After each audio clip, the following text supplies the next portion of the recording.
Jadi apa ya, orang itu kadang yang salah itu lebih masuk akal kadang-kadang ini. Saya teruskan ya supaya ini dapat barokahnya Raden apa? Asnani. Saya mohon sekali ya, kalimatul haqqin itu harus kamu jaga. Caranya jaga ya tadi. Kalau kamu tidak bisa ilmu mantek, misalnya al-alam mutaghayyir wa kullu mutaghayyir hadis la budda min muhdits, itu kenjelimetan. Pakai saja teori umum bahwa gambar apapun jelimetnya itu dimulai dari satu titik. Karena nggak bisa, nggak dimulai dari satu titik nggak bisa. Maka alam apapun jumlahnya nggak terhingga tetap dimulai dari al-wahidul qahar, yaitu satu titik. Yaitu dalam konteks tauhid tentu itu Allah Subhanahu wa ta'ala. Sehingga Nabi Ibrahim itu orang paling sukses bikin waja'alaha kalimatam baqiyatan fi aqibi. Terus Nabi Muhammad begitu, sahabat gitu, sampai kita sekarang diajari ilmu mantek. Ilmu mantek itu logika yang nggak terbantahkan. Karena mau tidak mau. Kata Imam Syafi'i, fa innal uqula muttarratun ila qabulil haq, karena akal akan dipaksa menerima kebenaran. Dan itu yang terjadi di Uni Soviet.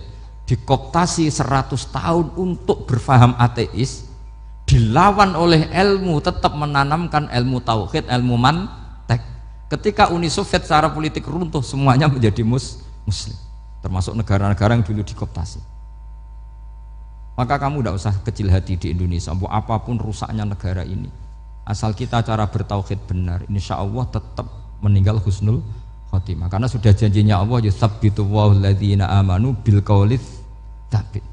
Sing jelas itu nomor satu tuh al qaulits tsabit. Memang itu logika yang masuk akal. Jadi jangan kira semua orang ditanya mar rabbuka, ndak. Banyak ulama yang enggak ditanya. Masyhur itu dalam cerita keramat-keramat. Ada guru tauhid ngajarin tauhid. Setelah ditanya mungkar nakir, Imam Malik datang. Kamu nanya ini, man rabbuka man nabiyuka, kamu tahu ini guru Umul Barohin yang tukang ngaji tauhid. Guru tauhid kok ditanya apa? Tauhid. Malaikatnya nggak jadi tanya. Dan saya percaya cerita-cerita seperti itu karena secara umum itu ala inna auliya Allahi la khaufun alaihim walahum yahzanun lahumul busyra fil hayatid dunya wa fil akhirah. Artinya kalau wali itu kok ditanya mungkar nakir berarti ngalami ketakutan. Karena di situ kan digambarkan mungkar nakir itu sewangar, bawa godam. Kalau yang tanya nggak bisa dipukul sampai ajur sak walang-walang. Pokoknya ceritanya kan seru seperti itu. Udah itu kalau betul begitu terus ayat la khaufun alaihim walahum yahzanun kayak apa? Makanya dalam kitab Nasoihul Ibad itu ada cerita ini. Sampean boleh nggak sependapat dengan saya, tapi semoga nasib sampean nanti digebuki malaikat. Karena orang itu akan mengalami seperti yang dirasakan. Ana indadzoni abdibi. Saya ndak bayangkan akan mengalami itu. Makanya saya ini ngajar tauhid terus. Paling tidak kalau ditanya marabbuka manabuka, sampean tahu profesi saya. Saya ini pengajar tauhid. Dan biji saya 9.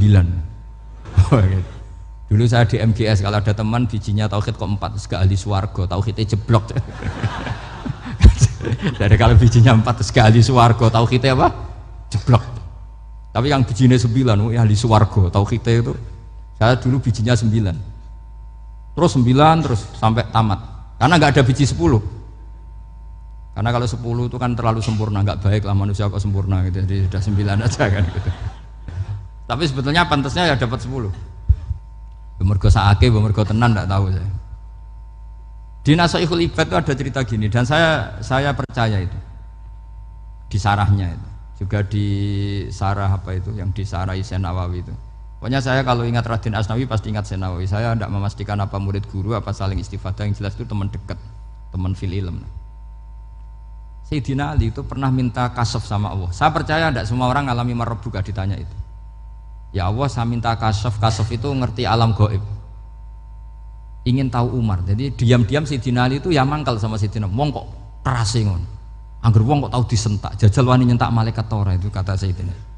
Jadi dia minta kasaf karena kenangannya dia melihat Umar itu semua orang pernah disentak sama Sayyidina Umar itu. Maka Sayyidina Ali minta kasaf, ya Allah saya ingin melihat Umar menghadapi mungkar nakir. Masih garangkah apa enggak? Itu dah itu minta kasaf. Pas kasaf beliau bangun dari kubur, duduk. Dilihat sama Sayyidina Ali ini ngalami kasaf. Sama ndak usah tanya. Ndak wali kok tanya. Ya sudah pokoknya percaya aja. Akhirnya malaikat mungkar nakir datang. Itu di situ digambarkan matanya itu kalkidril mughalla, kayak apa itu panci yang dibakar. Wah, wow, seru. Seneng Sayyidina Ali. baru ini kamu akan takut gitu. Tapi ternyata enggak, Umar bangkit disewentak orang tua itu. Kamu tahu menghadapi siapa? Yang sopan gitu. Oh, ada sontak. Kaget malaikatnya itu karena enggak pernah ngalami disentak, mungkin itu pertama mungkin. Kaget. Memangnya kamu siapa? Saya ini teman kekasih Tuhanmu. Saya yang diandalkan temannya sebetulnya bukan dia.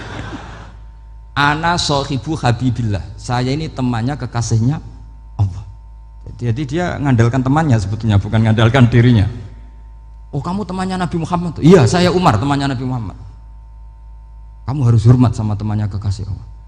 Wah terus mulai itu. Akhirnya matur Allah. Ya Allah, apakah prosedur seperti ini bisa dinego? Terus sama Allah. Oh iya katanya. Kamu kalau menghadapi kekasih saya ya jangan seperti itu katanya. Semenjak itu beliau sopan santun, dua mungkar nakir gitu. Jadi ini berita gembira. Jadi sebetulnya itu enggak. Tapi kita ini kan enggak punya nyali nyentak mungkar nakir. Semoga dengan gelar kita doktor tafsir, doktor tauhid gitu. Atau paling enggak guru kutsiyah tauhid gitu.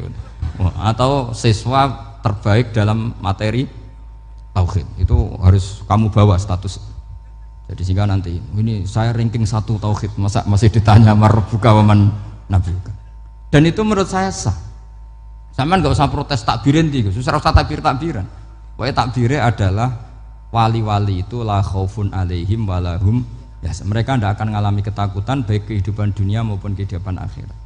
Bahkan para malaikat itu mengatakan ke wali-wali nahnu awliyaukum fil hayatid dunya wa fil akhirah. Kita ini teman kamu, saudara kamu, mitra kamu.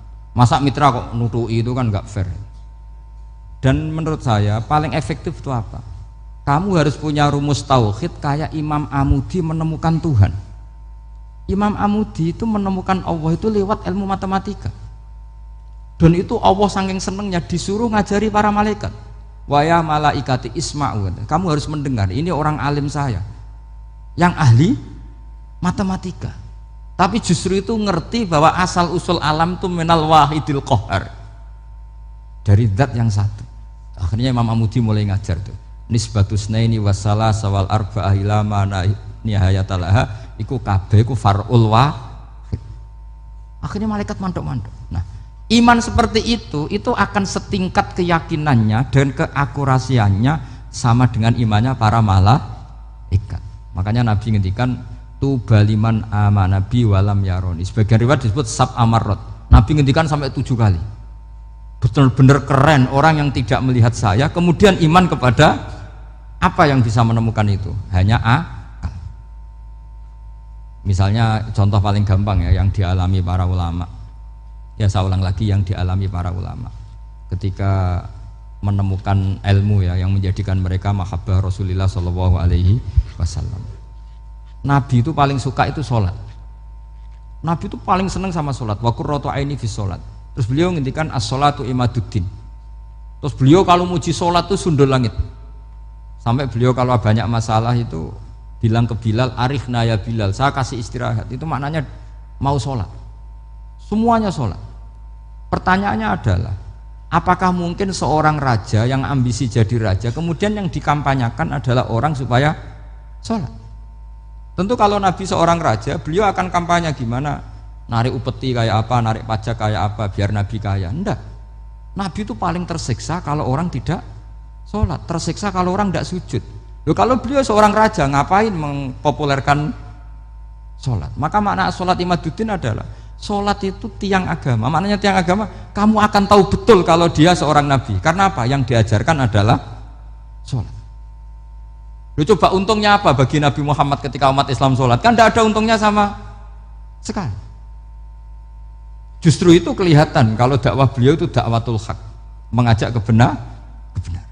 Lho wong kok kampanyane kon salat, mestinya nak kepengin sugih kan kon bayar pajak, upeti. Tapi enggak, Nabi itu ngajarkan apa? Orang supaya salat. Dan ini diimplementasikan sama Raden Asnawi, beliau ngarang pesolatan. Orang sealim itu yang dikarang pesolatan. Makanya saya tuh kagum. Saya saksinya banyak, tanya murid-murid saya kalau beli pesolatan sak kerdus, saya kirim ke Korea terus ke pedalaman-pedalaman itu. Karena saya butuh pesolatan, bahwa orientasi kita itu sholat.